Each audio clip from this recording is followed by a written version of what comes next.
Ara farem la configuració del nostre blog. Pitgem sobre Personalitza-la. Esta plantilla l'analitzarem més tard perquè és la de format. Anem a la pestanya Configuració.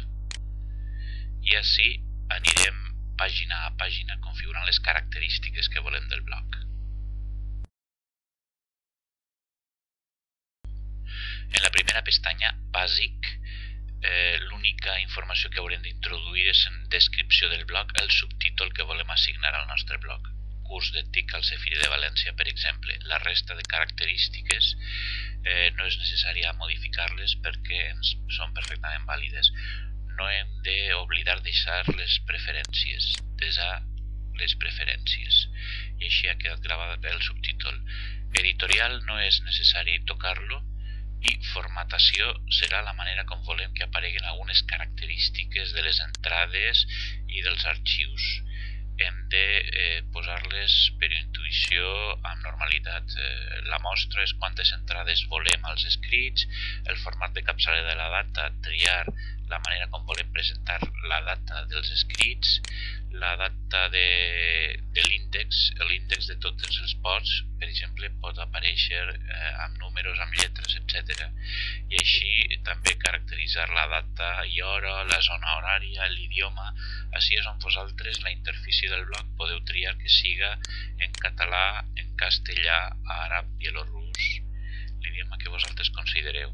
A partir d'ahí, doncs, el vostre blog apareixerà sempre en l'idioma marcat.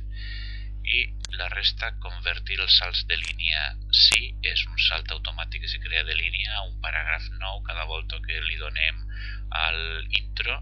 Mostrar el camp de títol sí, mostrar camps d'enllaç no és necessari, habilitar alineació del punt flotant sí, plantilla de l'escrit és per si volem canviar el format de plantilla cada volta que escriguem. Per defecte està molt bé. Desem les preferències. I passem al següent, comentaris. Els comentaris de cada escrit poden ser visibles al públic, mostra, o oculta. Vol dir que podem convidar a la gent a escriure o no escriure comentaris. Els que ja estiguen en el blog fets no desapareixen per posar oculta. Simplement no se llegiran. La manera, evidentment, d'interactuar amb el blog sempre serà mostra comentaris. Qui pot fer comentaris? És molt interessant seleccionar qualsevol. Inclou usuaris anònims o usuaris registrats que tinguen una identitat digital, usuaris que només tinguen comptes de Google i blogs o usuaris només de membres convidats d'aquest blog. Evidentment és una manera de protegir la privacitat i sobretot l'anonimat dels que escriuen. Normalment se sol deixar mig obert a la gent que tingui alguna mena d'identitat o de compte en internet, no qualsevol persona que puga passar per ahí. Per tant, usuaris registrats pot ser una bona opció. Ubicació de comentaris de formularis. La indicació incrustat a sota de l'entrada pot ser una bona opció.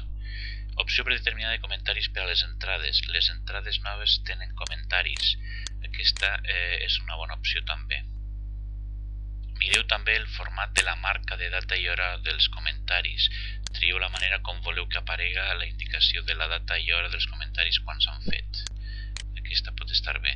Missatge del formulari dels comentaris és que cada comentari a l'hora d'obrir-se per als convidats pot portar alguna indicació nostra, com ara t'agraïm que hagis fet un comentari o que facis un comentari ací. Per exemple, t'agraïs que facis un comentari al meu blog. Moderació de comentaris. La manera com podem controlar els comentaris és que sempre el moderem o mai. D'alguna forma hem de saber que els comentaris apareixen publicats automàticament per la persona que hagi deixat el comentari, o bé nosaltres podem controlar primer què han escrit i permetre o no la seva publicació.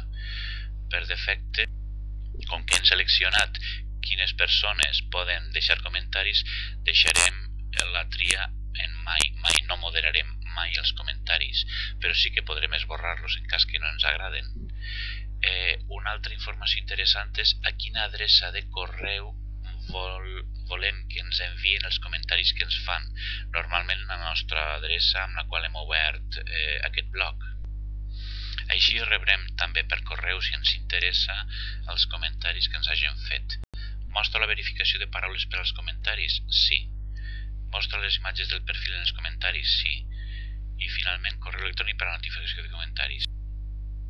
Quan el blog és col·laboratiu, que té diversos autors, és interessant introduir així també les adreces de correu de la resta de gent que hi col·labora perquè reba també aquests comentaris. Desem les preferències i passem a la següent pestanya. Arxivament.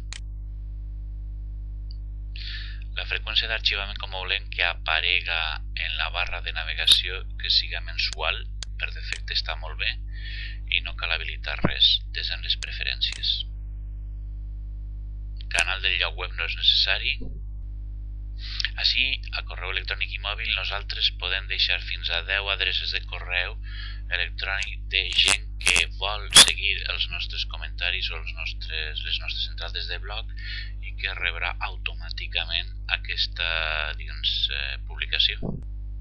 A l'última pestanya, la de permisos, és on nosaltres apareixem com a autors i podem afegir, convidar a molts més autors, fins a 100 persones, per a escriure en aquest blog.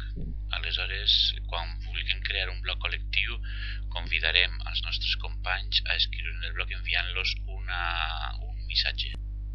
A lectors del blog, Blogger permet que el nostre blog llegeixi a tothom en la xarxa o bé 100 persones que jo puga triar a través de correus d'invitació o finalment només els autors del blog, els creadors del blog.